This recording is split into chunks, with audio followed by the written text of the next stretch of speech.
2021-nji ýylyň 18-nji ýanwarynda Türkmenistanyň Saglygy saklaýyş we derman senaty ministrligi ortadan koronawirusa garşy Sputnik we waksinasyny hasap aldy we degişli şahatnama berdi.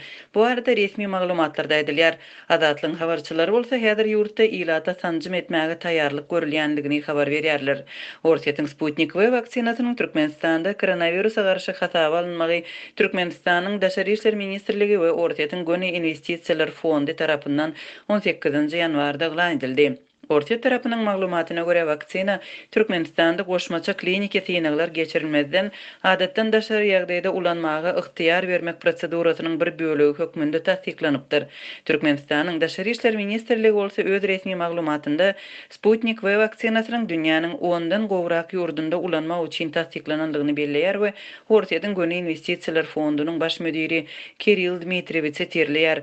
Orta resmiyeti Türkmenistanyň Merkezi Aziýada Sputnik we waksinasynyň öz çäginde ulanylmagyny resmi taýdan tasdiklan ilkinji ýurt bolanlygyny aýdyp, Orsiýet waksinasynyň häzirki wagtda koronawirusa garşy görüşde dünýäde öňde barjy dermanlaryň biridigini, şeýle-de munyň dünýäniň dürli sebetlerinde hökümet düzgünleşdirjiler tarapyndan tasdiklanan sanjymyň howpsuzlygyna we netijeliligine ýokary baha berilendigini aýdýar. Sputnik Vaksin.com nesriniň habaryna görä Sputnik we adatdan daşary ýagdaýda ulanma üçin Aljerda, Argentinada, Boliviýada, Serbiýada, Palestinada, Venezuelada we Paragwayda hasap alınıpdyr. Häzirki wagtda çenli dünýäde bir näçe koronawirus vaksinalary hasap alındy. Nemes kompaniýasy BioNTech we Amerikan Pfizer kompaniýasy bilen birlikde düredildi.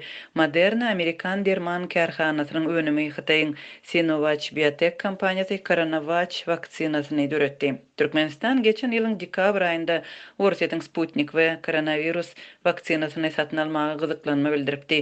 25-nji dekabrda Ortadan Saglygy saklaýyş ministrligi Türkmenistanyň Daşary işler ministriniň orunbasary Berdiňýaz Mätiýewiň ýolbaşçylygyndaky delegasiýanyň Ortadan Saglyk ministrliginiň ýolbaşçylygy bilen meseleni ara alyp maslahatlaşanlygyny we türkmen tarapynyň Rus sanjymyny satyn almak isleýändigini habar berdi.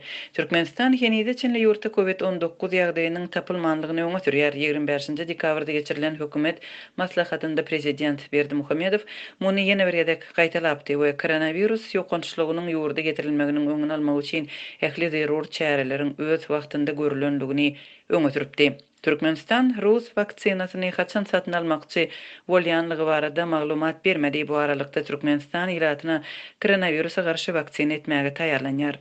Hususan da ýurdun gündogor sebetinde Liwap vilayetinde COVID-19-a garşy vaksinasiýany başlamak üçin taýýarlyk görülýär.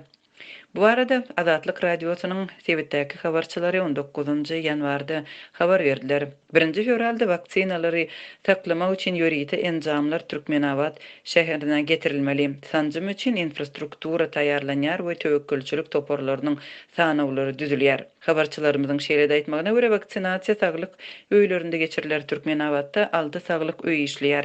Bu lukmançylyk edaralaryna indi ýörite otoglar taýýarlanýar we enjamlar oturdylýar.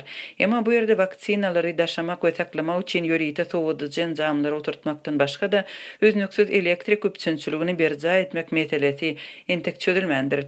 Ýurtda elektrik üpçünçüliginiň ýygyderlik kesilmegi bilen baglanşykly töwekkülçiligiň saklanmagy sebäpli generatorlary we beýleki goşmaça elektrik çeşmelerini oturtmak zerurlygy saklanýar. Azatlyň habarçysynyň sözlerine görä Türkmenabaddaky saglyk öýleriniň hiç ýerinde häzirki wagtda goşmaça elektrik çeşmesi ýok.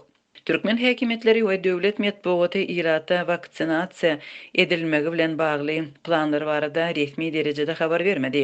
Ýanwar aýynyň başynda Türkmenistan koronawirusa garşy sanjym etmek üçin iň uly hatar astyndaky raýatlaryň sanawlaryny düzüp başlapdy.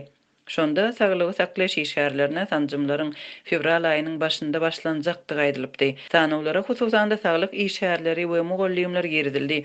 Maglumatlary ýygnamak we hasap almak işi ýerli maşgala lukmanlaryna tapşyryldy. Mundan başga da şu günler Aşgabatda lukmanlar we şepagat uýalary öýme-öý aýlanyp ýaşaýjylaryň arasynda gyzgyny bolan ýa-da üskürýän hastalaryň bolup bolmazlygyny anyklaýarlar. Olar hususan da ýylata hastahanalarda Fransuz vaksinanyň bardygyny we isleýänleriň ony edip bilýändigini habar berýärler. Emma olar koronavirus keselini agdamýarlar we jikmejikleri düşündirmeýärler. Bu arada Aşgabatdaky habarçymyz 19-njy ýanwarda habar berdi. Covid-19 hadisasynyň düýpden ýokdugyny aýdan ýurdun häkimetleri dürli karantin çäklendirmelerini ýeritmegini dowam etdirýärler. Maskalaryň ähli ýerlerde dakylmagy we aralygyň saklanmagy talap edilýär, hereketi çäklendirýän düzgünler puhtalandyrylýar. Döwlet işgärleri koronavirus synaglaryndan öz hasabyna geçmeli bolýar. Mundan başga da bazarlar, mesçitler ýapyklygyna galýar we döwlet kärhanalaryny işleýänleriň sany azaldylýar. Bu Covid-19 alamatlarynyň köp ýaýramagynyň fonunda bolup geçýär. Keselhanalarda görülip eşidilmedik derejede hastalaryň sany we ölüm ýagdaýlary köpelýär. Gysga işleýän lukmanlar testleriň köpüsiniň Covid-19-yň bardygyny tasdiklaýanlygyny aýdýarlar.